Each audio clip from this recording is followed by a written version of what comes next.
श्री गणेशाय नमः। जय श्री गणेश। ये गणेश जी की एक कथा है जिसे किसी भी व्रत या अन्य किसी कथा को सुनने के बाद अनिवार्य रूप से सुना जाता है। गणेश चतुर्थी में पूजन इत्यादि के बाद आप ये कथा प्रेम पूर्वक भगवान की सुन सकते हैं। एक बार की बात है कि भगवान गणेश भ्रमण पर निकल रहे थे, तो वो एक किसान के खेत से जा रहे थे।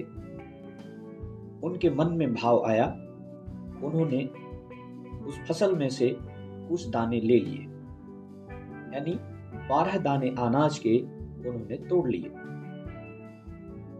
फिर गणेश जी महाराज के मन में विचार आया कि अरे, मैंने तो बिना पूछे ही ये अनाज ले लिया। उन्हें पछतावा हुआ। तो गणेश जी ने सोचा कि अब मैं उस किसान के पास नौकरी करूंगा, और गणेश भगवान उस किसान के पास नौकरी करने लगे। एक दिन किसान की पत्नी को भगवान गणेश ने देखा कि वो राख से हाथ धो रही है।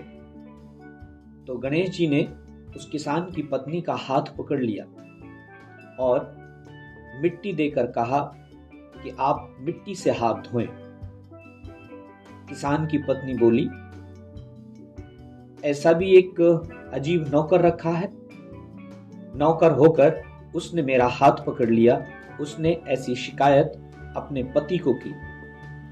पति ने गणेश जी को बुलाकर पूछा कि तुमने मेरी पत्नी का हाथ क्यों पकड़ा? तो गणेश जी ने बोला कि मैंने तो एक सीख की बात कही है, इनको शिक्षा देने की बात सोची है कि राख से हाथ नहीं धोने चाहिए, इससे माता लक्ष्मी नाराज होकर घर से चली जाती हैं और मिट्टी से हाथ धोने से लक्ष्मी जी घर में आती है।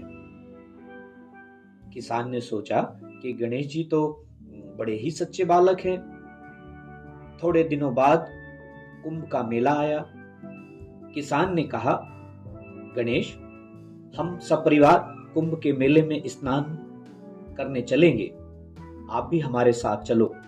किसान की पत्नी गंगा के किनारे बैठकर नहा रही थी। तो गणेश जी ने उनका हाथ पकड़कर थोड़ा आगे ले जाकर गंगा जी में डुबकी लगवा दी। घर आकर वो किसान की पत्नी ने अपने पति से कहा कि आज तो गणेश ने गजब मेरी बेइज्जती कर दी। सबके सामने वो मुझे बीच में घसीटकर आगे पानी में ले गया और उसने मुझे डुबकी जबरदस्ती लगवा दी। तब किसान ने गणेश जी को पूछा कि ऐसा आपने क्यों किया? तो गणेश जी ने कहा कि देखो, माता किनारे बैठकर गंदे पानी में नहा रही थी, तो मैंने आगे पानी में डुबकी लगवाकर उनको ले आया। इससे इन्हें बहुत पुण्य मिलेगा, इससे अगले जन्म में बहुत बड़े राजा और राजपाट मिलने की संभावना है इन्हें। किसान ने सोचा कि गणेश है तो बड़ा सच्चा बालक, बहुत अच्छी अच्छी बातें बताता है, ज्ञान की बातें बताता है। एक दिन किसान के घर में पूजा पाठ हो रहा था, हवन हो रहा था। किसान ने गणेश जी को कहा कि आओ, माता को बुलाकर ले आओ। गणेश किसान की पत्नी को बुलाने गए तो उनकी पत्नी काली चुनरी ओढ़कर चलने लगी। तो गणेश जी ने काली चुनरी फाड़ दी और कहा कि लाल चुनरी ओढ़कर चलो। तब किसान की पत्नी नाराज होकर सो गई। किसान ने आकर पूछा कि क्या बात है, इतनी देर क्यों लगाई? तो वो किसान से यानी अपने पति से कहने लगी कि गणेश ने मेरी चुनरी फाड़ दी।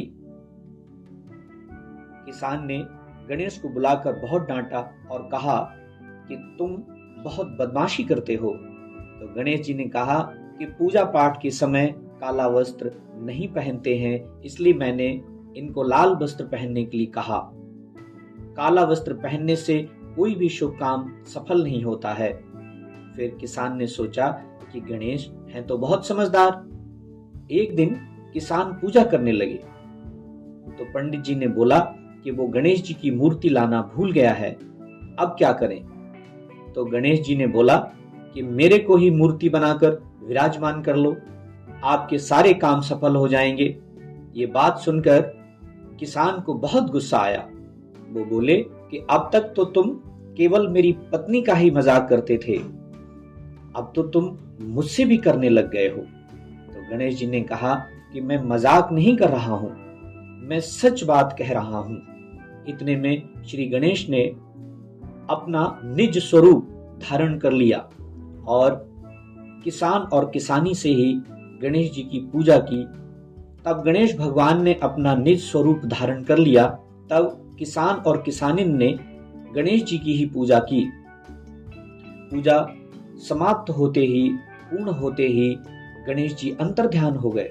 तब किसान और उनकी पत्नी को बहुत धोखा हुआ और उन्होंने कहा कि हमारे पास तो गणेश जी स्वयं रहते थे और हमने उनसे इतना काम करवाया।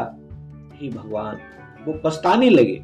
तो गणेश जी ने उनके सपने में आकर जो कहा कि आपके खेत में से मैंने 12 अनाज के दाने तोड़ लिए थे, उसी का दोष उतारने के लिए मैंने आपके यहाँ काम किया था। भगवान गणेश के आशीर्वाद से वो किसान अमीर आदमी बन गया।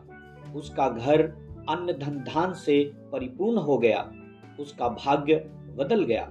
किसान के पास करोड़ों की माया हो गई। हे गणेश जी महाराज, जैसा आपने उस किसान को अपने आशीर्वाद से परिपूर्ण कर दिया, वैसी ही अपनी कृपा सब पर करना, सबको धन धान्य से परिपूर्ण कर देना, कहने वाले को देना, सुनने वाले को देना, सारे परिवार को देना और सारे संसार को देना। आपकी कृपा से कोई भी प्राणी वंचित ना रहे। इस पृथ्वी पर स्वर्ग हो, ये धराधाम आपकी कृपा से स्वर्ग स्वरूपा हो, लक्ष्मी दायिनी हो, वरदायिनी हो। हे गणेश जी महाराज, आपकी कृपा से चारों तरफ हरियाली हो, खुशहाली हो, खुशियां ही खुशियां हो। जय श्री गणेश। आप हमारे YouTube चैनल से जुड़ें, उसे सब्सक्राइब करें, शेयर करें, लाइक करें, अपने कमेंट करें। ध्यान रहे कि आपके कमेंट मर्यादित होने चाहिए। आप यूं ही हमेशा हंसते मुस्कुराते रहें, स्वस्थ रहें, मस्त रहें, व्यस्त रहें, पर अस्त व्यस्त ना रहें। जय श्री राम।